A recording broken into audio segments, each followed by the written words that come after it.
शन्नो मित्रः शं वरुणः शन्नो भवत्वर्यमा शन्न इन्द्रो बृहस्पतिः शन्नो विष्णुरुक्रमः ॐ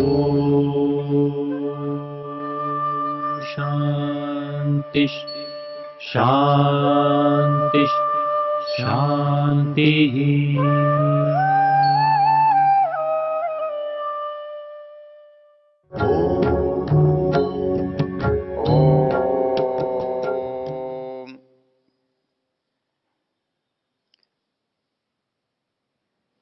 तस्मात् यज्ञात् सर्वभूतः ऋचः सामानि यज्ञिरे छंदांसि यज्ञिरे तस्मात् यजुस्तस्माद् अजायत। इस मंत्र में परमेश्वर के द्वारा वेद के ज्ञान की प्राप्ति की चर्चा है। वेद का ज्ञान कैसे मिला, इस संबंध में हमने पीछे देखा था। वो सर्वज्ञ है और सर्वज्ञ होने से समस्त ज्ञान का वो भंडार है, मूल है, स्रोत है। हमारे साथ जो दूसरी समस्या थी उसमें हमने देखा कि हमें वो ज्ञान प्राप्त कैसे हुआ, क्योंकि हमारी सामान्य जो प्रकृति है, प्रवृत्ति है, वो ये है कि एक व्यक्ति हमें कुछ बताता है, सिखाता है, दिखाता है, तब कोई चीज़ हमारी समझ में आती है, हम सीखते हैं, हमको पता लगता है। तो यहाँ वो परमेश्वर हमको कैसे बताएगा, क्योंकि उसके पास कोई अवयव तो है नहीं, शरीर तो है नहीं, मुख तो है नहीं, तो हम उसकी बात को सुनेंगे कैसे। यहाँ एक बात चिंतनीय है। हम ये सोचते हैं कि हम आँख हमारी देख रही है, हम ये सोचते हैं हमारे कान सुन रहे हैं, हम ये सोचते हैं कि हम अपनी त्वचा से जानते हैं, हमारी त्वचा जान रखती है। लेकिन थोड़ा सा यदि हम गहराई से देखें तो देखना जो सामर्थ्य है या देखने की जो शक्ति है वो आंख का विषय नहीं है, या आंख में नहीं होती। हमें लगता है कि हमारी आंख देख रही है, किंतु यदि हम ये सोचें कि आंख ही देखती है तो ऐसा मनुष्य जिसके प्राण निकल गए हों, तो क्या उसकी आंख भी हमें देखने वाली लगेगी? क्या उसके कानों से सुना जा सकेगा? क्या उसके दूसरे शरीर के काम चलेंगे?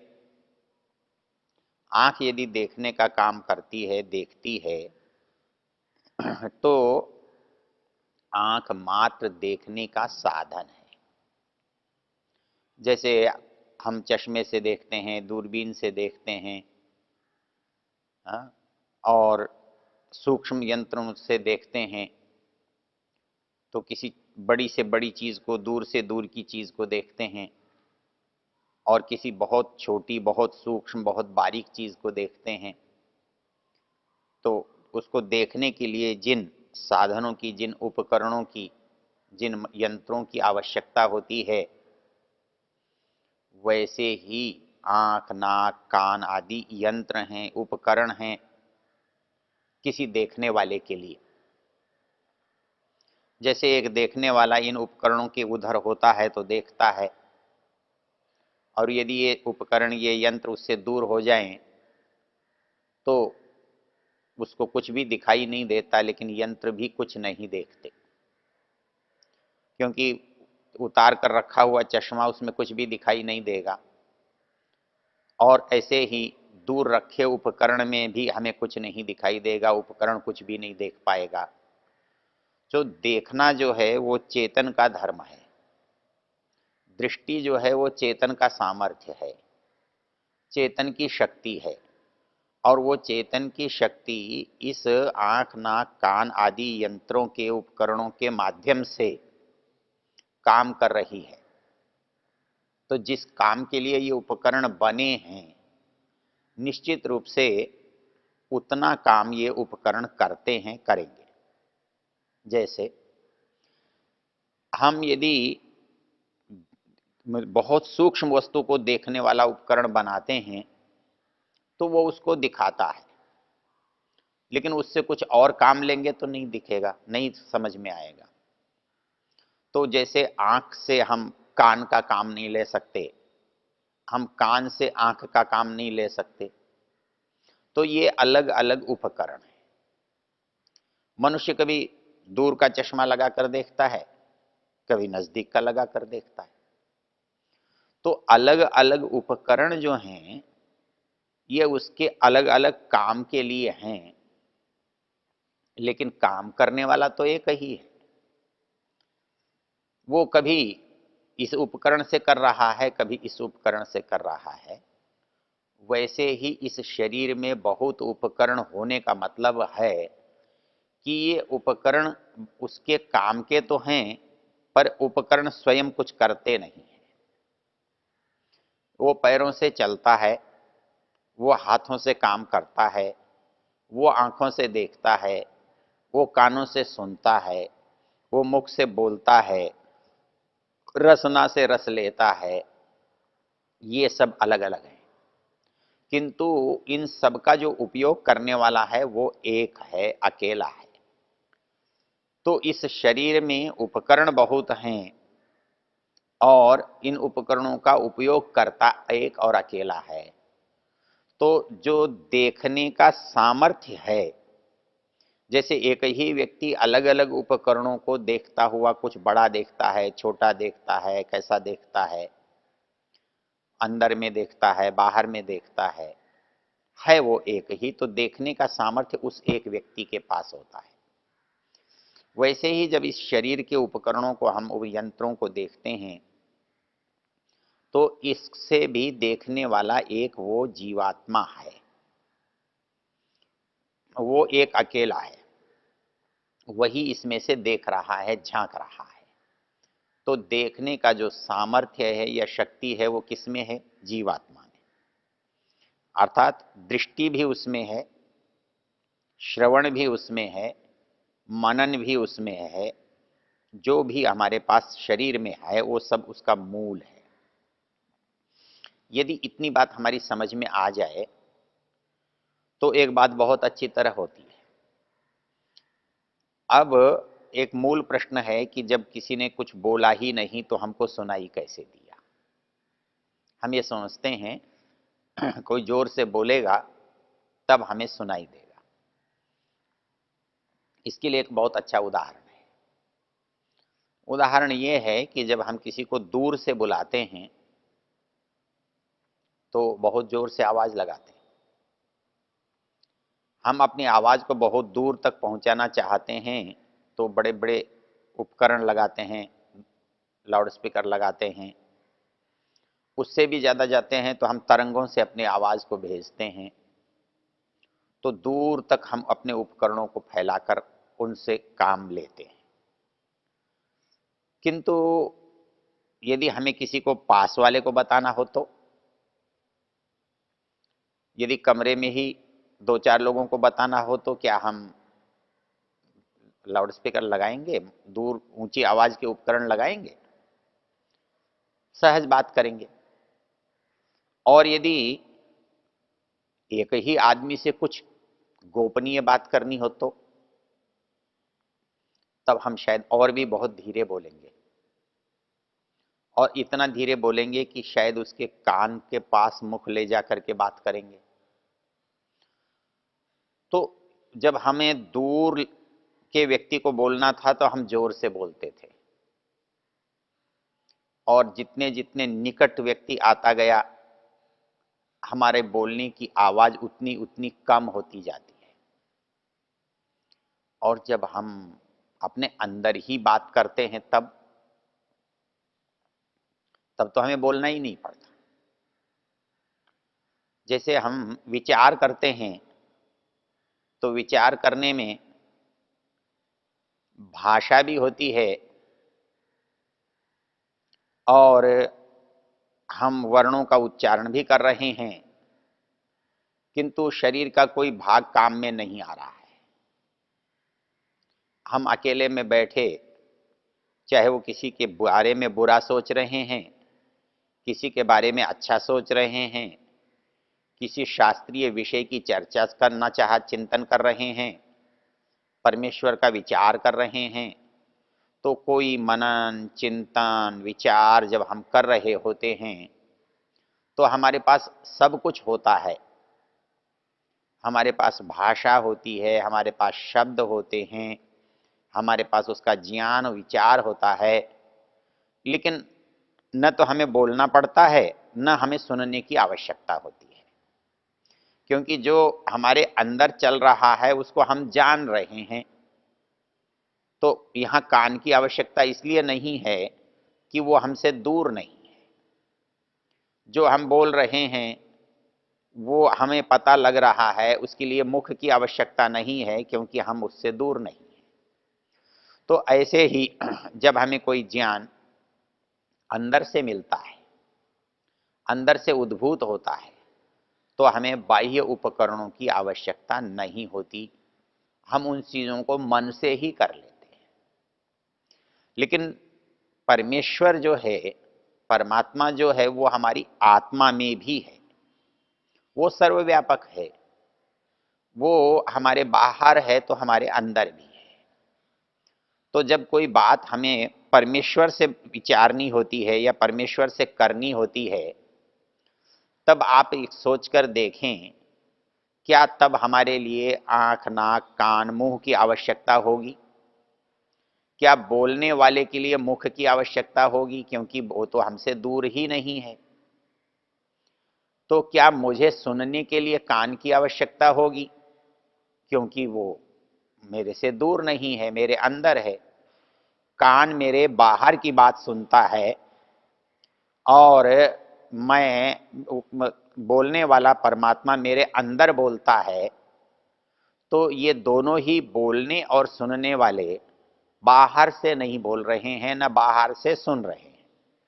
तो बोलने वाला भी अंदर है और सुनने वाला भी अंदर है, तो उसको इनके बाहर के इन साधनों की, इन उपकरणों की, इन यंत्रों की कोई आवश्यकता नहीं है। इसलिए जब परमात्मा ने हमको कोई ज्ञान दिया या देता है तो वो हमारी आत्मा में से ही प्रकट होता है। ऋषि दयानंद सरस्वती ने अपने सत्यार्थ प्रकाश में 3 बार परमेश्वर द्वारा दिए गए ज्ञान का उल्लेख किया है। ये तो ठीक है कि ऋषियों को जो ज्ञान मिला वो सृष्टि के आदि में मिला, तो क्या एक सामान्य मनुष्य भी जो जिसके अंदर परमात्मा है उसको कोई वो ज्ञान देता है कि नहीं देता है? वो तो ज्ञान देता रहता है, लेकिन हमारा सामर्थ्य की बात होती है, अर्थात हमारी उस ज्ञान को ग्रहण करने की योग्यता की बात होती है। ऋषियों को इसलिए ज्ञान नहीं दिया है कि उसको ज्ञान देना है, उनके पास वो योग्यता है, वो सामर्थ्य है, उस समय की आवश्यकता है, वहां से ज्ञान का प्रारंभ है। इसलिए हर पहली चीज महत्व रखती है, हर जो प्रारंभ है वो महत्व रखता है। तो सृष्टि का ज्ञान है, उसका प्रारंभ है, तो प्रारंभ जिसके द्वारा हुआ, जिसने किया, वो महत्वपूर्ण है। तो वैसे ही ऋषियों ने हमको ज्ञान दिया और वो ज्ञान हमारे लिए महत्वपूर्ण बना। उन्होंने फिर वो ज्ञान अपने मुख से हमको दिया और हमने अपने कानों से उसे लिया। लेकिन एक सामान्य मनुष्य के जीवन में भी क्या परमेश्वर कभी कोई बात कहता है, प्रेरणा करता है? तो ऋषि दयानंद कहते हैं कि जब मनुष्य कभी अच्छा करता है या मनुष्य बुरा करता है, तो ऐसे समय में निश्चित रूप से परमेश्वर के द्वारा जो प्रेरणा होती है, जो संकेत होते हैं, वो मनुष्य के नहीं हैं, वो उसकी आत्मा के नहीं हैं, उसके अंतःकरण के नहीं हैं, वो निश्चित रूप से परमेश्वर के द्वारा दिए गए हैं।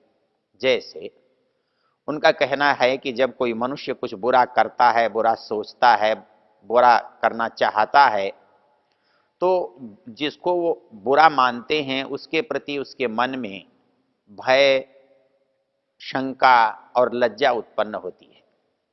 अर्थात उसके मन में एक डर रहता है कि यदि इस काम का पता लगा तो क्या होगा, इस काम को दूसरे जान लेंगे तो मेरे साथ क्या होगा, पुलिस को पता लग गया तो क्या होगा, राजा को पता लग गया तो क्या होगा, माता पिता को पता लग गया तो क्या होगा, समाज वाले जान गए तो क्या होगा। एक भय मन में सताता है।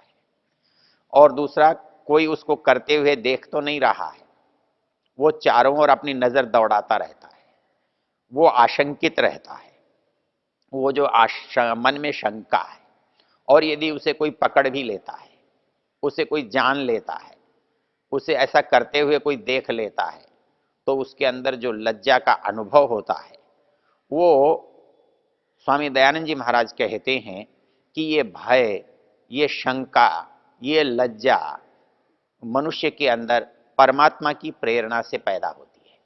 अर्थात ये परमेश्वर द्वारा दिया गया विचार है कि ये कार्य करने योग्य नहीं है। वैसे ही जब कोई मनुष्य अच्छा काम करता है, अच्छा विचार करता है, अच्छा काम करने की सोचता है, तो उसके मन में तीन तरह का भाव पैदा होता है। वो है आनंद का, उत्साह का और निर्भयता का। जब मनुष्य अच्छा काम करता है तो उसके मन में आनंद का अनुभव होता है, प्रसन्नता का अनुभव होता है, उसके मन में बहुत सुंदर लगता है। और जब वो उस काम को निरंतर करता है तो करते हुए और अधिक करने की उसके अंदर ललक होती है, उत्साह होता है। वो उसको करते हुए वो थकता नहीं है, उसको करते हुए निराश नहीं होता है, वो और अच्छा करना चाहता है। और जब करता है तो बुरा करते हुए व्यक्ति ये सोचता है उसे कोई देख तो नहीं रहा है, उसे सदा अंधकार की इच्छा होती है, कोई देखे नहीं, उसको सदा एकांत की इच्छा होती है। वो सोचता है कितना अच्छा हो कि आज चांद नहीं निकले, आज सूरज नहीं निकले, आज कोई दिया न जले, ऐसा न हो कि किसी की आंखों से मैं पकड़ा जाऊं। तो वो कोई देखे ये पसंद नहीं करता, लेकिन अच्छे काम के साथ इसका उल्टा होता है। अच्छा काम करने वाला आदमी करने से पहले या करते हुए या करने के बाद सदा ये इच्छा करता है कि मेरे काम को सब देखें, जानें और सराहें। वो अपने अच्छे काम को करना चाहता है तो बताता है, उसकी घोषणा करता है, उसके लिए लोगों का सहयोग लेता है, लोगों की प्रसन्नता लेता है। जब वो कर रहा होता है तो लोगों को दिखाता है कि मैं ये कर रहा हूं। और जब कर चुका होता है तो बार बार अनेक स्थानों पर वो कहता है, जाकर बताता है कि मैंने ये काम किया है। तो ये जो आनंद है, ये उत्साह है, ये निर्भयता है, ये मनुष्य के अंदर कहाँ से पैदा होती है? तो इसको ऋषि दयानंद कहते हैं कि ये परमात्मा का संकेत है, ये परमात्मा की प्रेरणा है, जहाँ से उसके अंदर ये भाव पैदा होते हैं। तो हमने देखा कि हमारे आत्मा के अंदर प्रेरणा देने वाला जो है, उसको न तो किसी इंद्रिय की आवश्यकता होती है, न उसको जोर से बोलने की आवश्यकता होती है। वो हमारी आत्मा में रहता हुआ आत्मा को प्रेरित कर सकता है। इसलिए ज्ञान के देने के लिए किसी बाहरी उपकरण की आवश्यकता नहीं होती है। ओ